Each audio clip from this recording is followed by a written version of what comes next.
Good morning, good afternoon, good evening from wherever you are in the world joining us to say.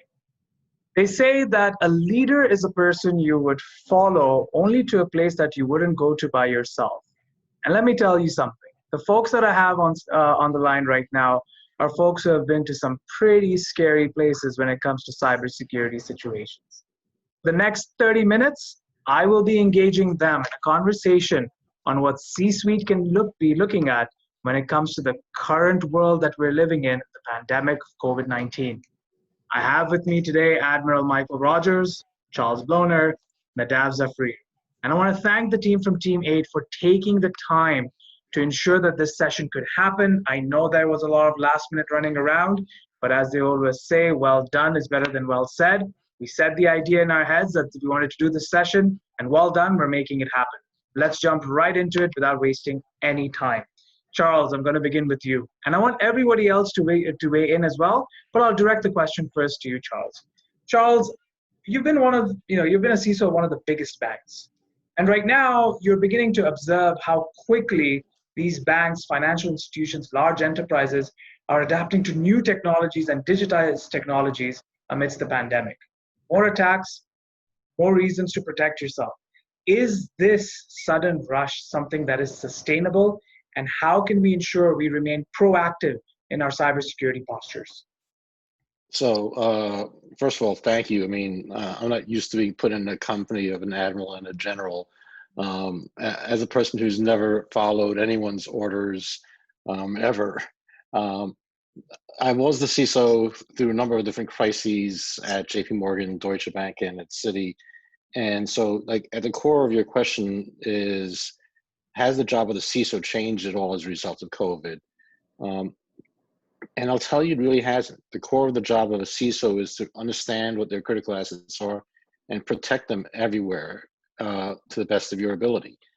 Now, the thing about COVID is everything else in the world has changed, all right? You have to sit down and take a step back and think about what are your critical assets, because they may be different now. You have to think about the change in the threat landscape because it may be different now. The technology, as you talked about, pace of change is clearly different. Personally, I don't believe that pace of change is sustainable. There's only so much you can do on adrenaline. But what I think it has showed us is that we do have the ability to move faster than we might have thought. And so the future expectation will be not running like a crazy person all the time, but running a lot faster than might have been the norm before. And so I don't know, Nadav or Mike, if you have anything you want to think and add to that. Yeah, the only thing I would add is I think the biggest impact in some ways is that this is acting as an accelerator of trends that were already evident. And what you're seeing is this is just providing greater impetus. The other challenge I think associated with pace is both your ability to actually sustain it, but it also a big part of it to me is what is the risk appetite of different organizations? Because one of the early things that was interesting about COVID-19 was you saw a lot of leadership. I'm not talking about necessarily at a CIO or CISO level, but at a chief operating officer, at a CEO, at a board level, you saw a willingness in some ways to accept increased risk. Hey, we acknowledge by dispersing, cybersecurity becomes a tougher problem set, but hey, we don't have a choice, just do it. And so it'll be interesting to see, does that risk appetite continue over time? I don't think so necessarily, but it'll be interesting. Yeah, I totally agree. I think that the current of adoption of new technologies and trends is unsustainable. However, the trajectory of overnight moving to a new workforce style is irreversible. And in this new style, cyber is not going to be something that's a rear view. Let's make the infrastructure and then go see how to secure it. But rather, cyber is becoming the fabric of everything that organizations do, especially, organizations that are about services and IT, big data, analytics, etc. And so I think cyber is going to become a differentiator, not only as security, but also the ability to be more agile, hence more competitive. I think, I'm hearing a couple of comments coming in, so I'm getting different streams. I know we don't have a lot of time, but I'm going to weave in the questions, and I'm sure you folks will enjoy this if we involve the participants. Forewarned is forearmed, and a question that's come in is that great. A lot of organizations, enterprise, have been agile. They've been able to sort of move one way and the other simultaneously, and do the wording here is do some pretty fancy digital acrobatics, but from a sustainability standpoint, we have to talk about finances. And how could we continue to budget in such an unknown situation? Does anybody want to jump in on budget and preparation amidst the pandemic? Well, maybe, I don't know, Mike, you two both built budgets signed by Congress or the equivalent. I just have to get a board of directors to sign off on mine.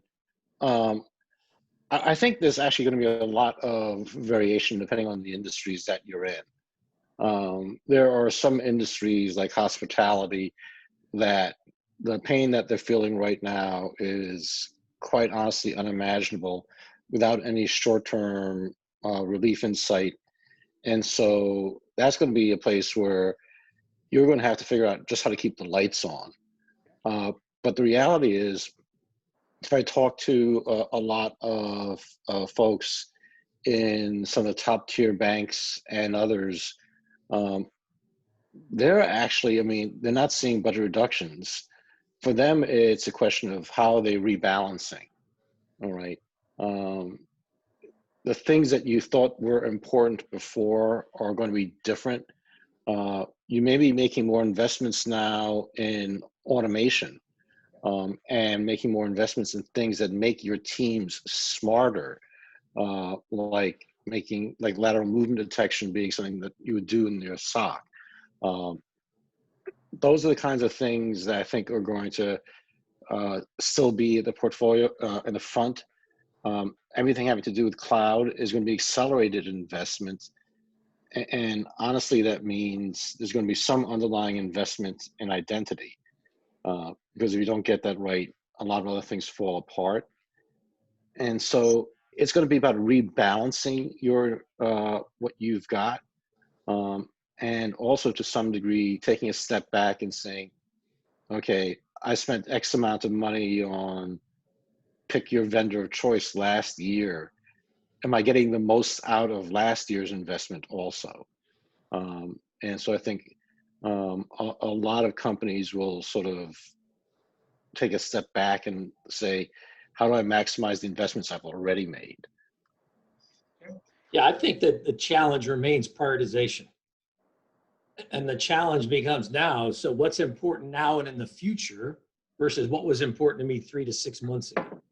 And they're not going to be synonymous, but I have never run into a CIO or CISO who said to me, I got all the money, I got all the resources I need. Hell, I can remember in a previous life telling a president of the United States, sir, you cannot write a check to get us out of this. Money isn't going to solve all the problems here. This is about, and he just looked at me like, you don't want more money? I said, that's not what I'm saying, sir. I am saying we can't, money isn't going to be enough. There's other things we got to do. I think the last thing I would add to that is that I think CISOs will need to explain or convince to get their budget based on business risk instead of controls.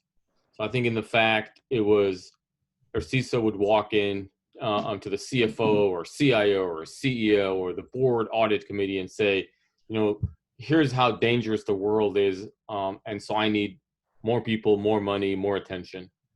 I think that's going to change. I think it's going to be based on what are you doing for the business? What is the risk for the business? What's the probability of risk? In that sense, cyber risk is going to be much more similar to other risks that business leaders lead all the time. Yeah, hey, Ali, I know I'm breaking disruption here, but I think to an important point Nadav made, one of the implications for the future for CISOs, for me, is you have got to increase the level of interface and integration between the IT and cybersecurity world and the business operation. If businesses are going to pivot and change their model in particular, coming out of this crisis, that needs to be worked up front with your IT and cybersecurity professionals, not as a after the fact, hey, here's where we're going. Oh, by the way, make this secure. Oh man, that is such a bad way to do business. Absolutely. And I know I'm getting a lot of comments coming in, and I'm seeing some people who are in here as well. So just so you're aware, we've got folks like Adriana Gliga from M&P. We have Christopher Gillis, Durham College, Bashir Fancy, a well-known cybersecurity professional here, Graham Berry as well. Quite a few folks from the Canadian and North American context and the South Asian context listening in, and they're all throwing in their questions. I have a friend from Huawei as well. So this is phenomenal. I'm just going to reach in all the questions. Another one that's come in is, I'll try to rephrase this, is, we're in this situation with, where the winds of change are blowing, right? And you can either build yourself a wall or build a windmill. It's your call. But one thing that's becoming very apparent is that no more is the cybersecurity professional, especially the leads, the CISOs, no longer are they just sitting in their silo saying, this is the cybersecurity cubicle that we sit in. They're getting intricately involved with different elements of the business. Is the identity of the CISO and security professionals now changing such that they're intricately involved in every step of the operational process and transaction within an organization? Your thoughts? I think that's a good thing directionally. I think most CISOs would say they would aspire to be in a place where they're involved in everything that's happening within the organization. But I do think, to your initial point, the role of the CISO is very different than it used to be. I've been a CISO. I mean, I became a CISO the first time over 20 years ago at JP Morgan. And the nature of the role is dramatically different. The nature of the role today is, as much as anything, about educating senior managers and the board of directors to understand that this is just a fundamental business risk, so that they can make good choices. The role of the CISO 10 years ago was the design of a firewall or which antivirus product you might be buying. The core about knowing what you need to protect and protecting it hasn't changed, but the nature of the conversation a CISO needs to have today has to be very different than the nature of the CISO's conversation used to be. Anyone else want to chime in on that, Con? Go ahead. I'd just say one thing, and also leverage something that you said in the beginning. You said that leaders are people that, others follow into places they wouldn't go by themselves. Yeah. I think from that perspective, here's what I would suggest to the CEO. It's okay to follow your CISO. It's even okay to follow your CISO with your eyes closed for some of the time, but every once in a while, you want to open your eyes to make sure that your CISO's eyes aren't closed. Now, I'm paraphrasing from the first Prime Minister of Israel. That is, the CEO must be able, and this chimes into what Charles said, the CEO must be able to understand enough to be dangerous, to ask the right questions at the right time. And so leadership in organizations that are responsible, it could be the CRO, it could be the CFO, the CIO, or the CEO, must be able to ask the right questions so that their CISOs need to optimize or may optimize their security stack. Because again, we're not going back to where we were. And CISOs that are going to be about controls and about risk and about what cannot be done are just not going to drive the business. And so I think in some ways, the CISO will have to become the wingman for the CEO. And as we're looking at, sort of a leadership outlook, and that's the title of this discussion, right? A leadership outlook despite a failure of imagination. Obviously, we couldn't have imagined these situations. It's now becoming more and more apparent, and again, I'll leave this as an open question, is that understanding global event indexes, understanding what's happening at multiple levels is now becoming more and more integral to the role of a CISO, being socially, politically in the know-how and multiple other layers. So there is a question that has come in, and I'll layer that in, is in these situations, how does a CISO maintain their composure, And two, how do you stay abreast of everything and one step ahead, knowing the unknowns? What are some tips and some suggestions that you would give to C-suite and similar C-suite like yourself? Anyone can feel free to jump in on this.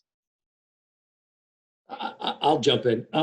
So I think part of it starts with a recognition that, hey, this concept of professional development is something that always continues and you must be open to it. And that professional development changes as your level of responsibility and as the expectation of your performance increases. And I think the broad premise is extremely important. The teams that I've been a part of, I always try to talk to the team about, guys, we have to understand the context in which we execute our assigned responsibilities. It's not enough just to do our whatever we're told to do and then, hey, it's up to somebody else.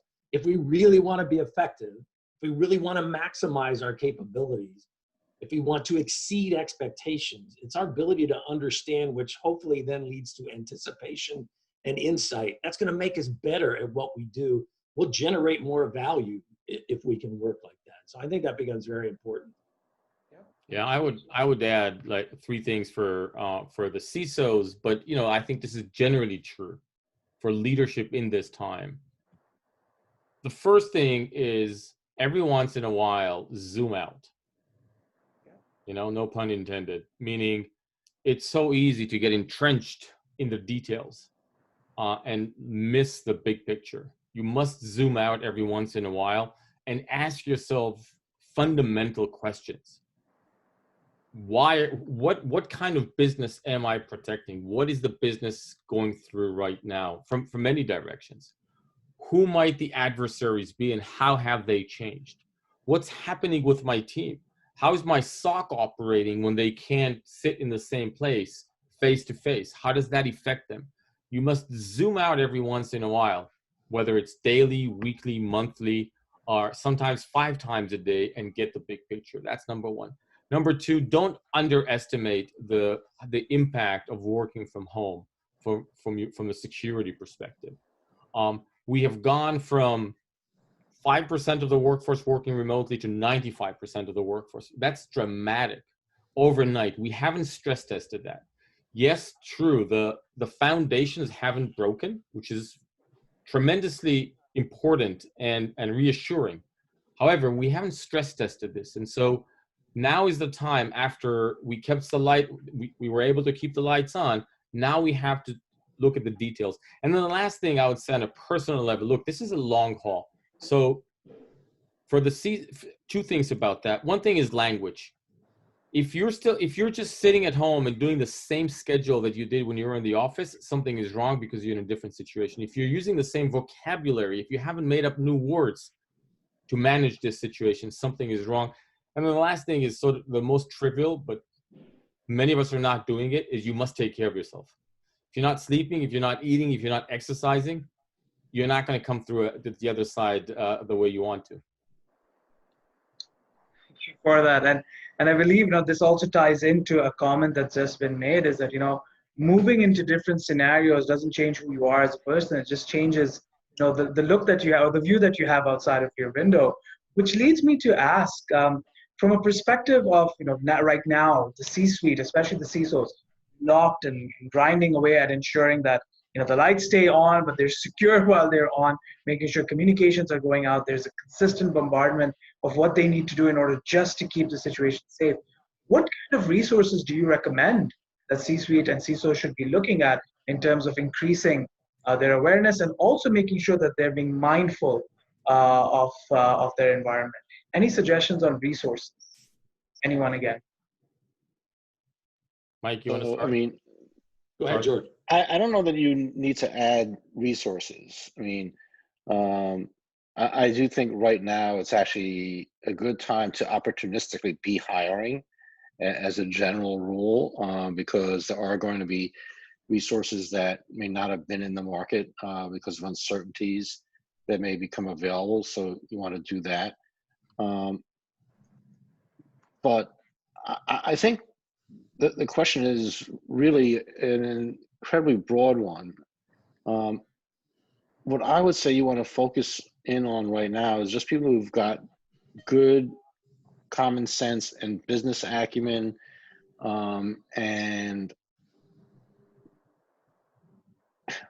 I don't know how to best express it, but I mean, they just sort of get the understanding of this as a risk management discipline, and get the understanding that the conversations you have to be very tailored. And so if you're looking for someone, get yourself a good communications person, all right? Because you don't want to be talking about bits and bytes and an encryption and authentication to the board, but you may want to the CIO. And so I think at times when the system is really stressed, really good communications, and these guys will know much better than I do, so let them reflect on this. But I think in times of high stress, really good communications is critical. So if I'm a CISO and I'm adding one resource, I'm adding someone that helps me communicate better. Yep. No, I agree with you. And we've got about 9 minutes, and I want to get some other comments in, and I'll weave in another question which has come in from one of our advisors, Mr. Bashir Fancy, where he says, looking at how the situation that we're in, is it time now for the reporting structure of the CISO to change? What are your views on this? I'd like to give you each about a minute to discuss this. Anyone can take the floor. Yeah, hey Nadav, George, I'll jump in. So yes, I think one of the questions I would be asking myself if I was a CISO right now is, what are the structure and what are the processes that I should be putting in place that are going to optimize success in this process we're going through? And I think that that's different than structure and processes in some ways, not across the board, but in some areas. I think that's going to be different. It's a different skill set. It's an access to a different set of insights, and it's an access to a different kind of people in some ways, not in all ways, don't mean to pretend that, but I think yes. And Nadav, I know you had an input. Yeah, I would say the following.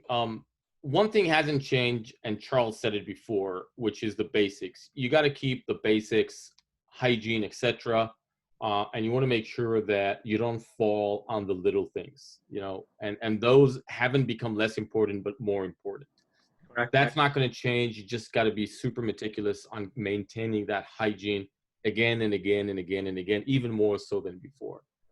The change is how do you plan for the future amidst uncertainty and complexity? And that's a different skill. Now, embracing complexity sounds amorphic, but what that means in reality is that you have a limited capability to influence the outcome by working centrally. That means that at the edge, every individual will have more impact on the total outcome in a way that's not predictable. Correct. That's what complexity is all about. And we are in a truly complex environment. And so what you need to do in this kind of environment, this is my advice to you, is you need to be, and Charles spoke about how you articulate, you need to be articulating what the outcome must be, but you cannot be prescribing how to get there. Because in many times, people at the edge, people that are working for you, will have to make small decisions that may have a huge effect if they know what the outcome must be. If you put so you give them guardrails, you tell them what the outcome is, you explain your vision, and you expect them to use their common sense to make local decisions. That's probably the number one thing that I would recommend. The second thing is you have to make assumptions as a leader. And then you have to decide to assign probability to these assumptions. And following that, you have to make some of these assumptions working assumptions, meaning we don't know if this is going to happen, but we assume that this is going to happen with such probability. Hence, we're optimizing for that outcome. This is the second probability. Hence, we're optimizing these resources for that outcome. I agree. And just to sort of weave in the last question, and then we will wrap up with some concluding remarks. There's sort of this sentiment that's coming out where you spoke about this idea of knowing where to take decisions and having a sense, making some assumptions. A lot of this is driven by data, and we're kind of getting bombarded by data. How do you know now what to report on and what's valuable to go after? Let's take that as the closing challenging question, and then we'll conclude. Again, the floor is open to anyone who wants to jump in. So let me jump in first because I had a bit of a reputation as a freak in the space. So my monthly metrics deck when I retired from Citi was almost 400 pages long of detailed metrics. All right. That was necessary for me as the security leader of the organization to manage on a day-to-day basis. But I never showed any of those metrics to the board of directors, right? The farthest it went is to what we called our CIO council. You're going to need a ton of data to effectively manage on a day-to-day basis. But the board of directors wants to know the big picture. They want to know, are you doing the right thing by our clients? Are we ensuring the operational integrity of our production infrastructure, right? I mean, unless you've got someone who's just a geek in the space, most board members aren't going to ask you what percentage of machines are more than N-2 out of date on AV stats, right? As a CISO, you need to measure that. You never need to talk about that. No. So I think you need an insanely rich source of data, but think about its usage as for how you operate, not how you necessarily communicate upwards. Admiral Rogers, your thoughts on this? Yeah, and I'm going to take a slightly different tack than Charles. One of the things that I always tried to tell the teams I was a part of was you must acknowledge and you must be prepared to operate in a world in which knowledge is imperfect. And as a leader, as I tried to develop the following generations of leaders that I knew were going to come behind me, one of the things I always tried to tell them was, one of the things that marks your transition in your development as a leader is your ability to generate more comfort in uncertainty and complexity. For some people, that's relatively easy. For others, it is really challenging. They just don't, it really locks them up. I said, data is important to us, and we want to use data to drive decision-making and prioritization as best we can. But remember, it's about converting data to insight and knowledge. It's not just about raw numbers of data, because we'll get inundated. But secondly, as important as data is, please don't allow this to lock us down into a culture where we don't make decisions, we don't take risk, and we're so obsessed with, we got to have data that shows us. And I'm not trying to say that what Charles said is invalid in any way. No, I actually think both of what we're saying is completely complementary, and both of the things need to exist at the same time. Because I think that's going to be really important for CISOs in this environment. We don't know exactly what the future is going to be here. And you can't hold yourself in paralysis waiting, well, I'm not going to make any fundamental bets and I'm not going to articulate a vision until I have high certainty and a lot of data. I don't think that gets your organization where you need to. I know Nadav wanted to say something. No, I think I would just add to what you already said, is that from a leadership perspective, I would suggest three things. One is have a clock that everybody knows, because as long as you're in crisis, if people know that you're going to close the door for new data by tomorrow at 12 o'clock, they know that you tell them, listen, tomorrow at 12 o'clock, I'm making a decision based on the data that I have, not the data that I don't have. Whoever brings that data until then, great. After that, I'm making the decision based on the data that I have. Second is assign different names for different data. Is it an assumption? Is it a fact? Is it a rumor? Assign names to data. What is the how much can I rely on that data? And the final thing, which I think is more important than anything else, is make a decision on when the decision has to be made. sometimes it has to be made right now. Sometimes it doesn't. And sometimes it does make sense to wait a couple of more hours, days, weeks, or months to get new data. Assigning the timing of the decision making and communicating it to everybody is essential. Yep. I think this idea of there being lots of data and tons of it, and what we call data lakes, and although I don't necessarily subscribe to the term, you cannot afford to be in that analysis paralysis like situation. Now, there are a lot of questions that have come in. What I can commit to you is I will synthesize the questions over the weekend and send it out to your team. If you have the time, you could respond, or if there is an appetite for it, we'll try and organize a future session. Thank you to the team at CyberX for making this happen. I know folks have to go into other sessions, but I want to summarize this by thanking everybody for joining, all of our participants from around the world. We had approximately 85 people on here, and with other sessions running as well. So about 600 people at a time right now must be logging into different sessions, which is phenomenal. And another 500 in the other education track. So that's quite nice. Great job, CyberX. I'll summarize this session by saying this, that look, great leaders don't focus on fixing the old, they focus on building the new. And I think here's the lesson that you're beginning to learn, is that it's time to focus on building the new, and no better people than the folks who have done it before and continue to do it to learn about this from. So thank you again once more. I wish you all a very good remainder of the conference. The rule is that if you win the car at the closing, send that car to me. But other than that, you're good to go to enjoy the rest of the conference. And if you're heading out, then enjoy the weekend. Stay safe, stay healthy. And once again, to the folks from Team 8, I really appreciate your time, and I hope you found this valuable. Take care. Bye for now. Bye. Thank you. Bye-bye.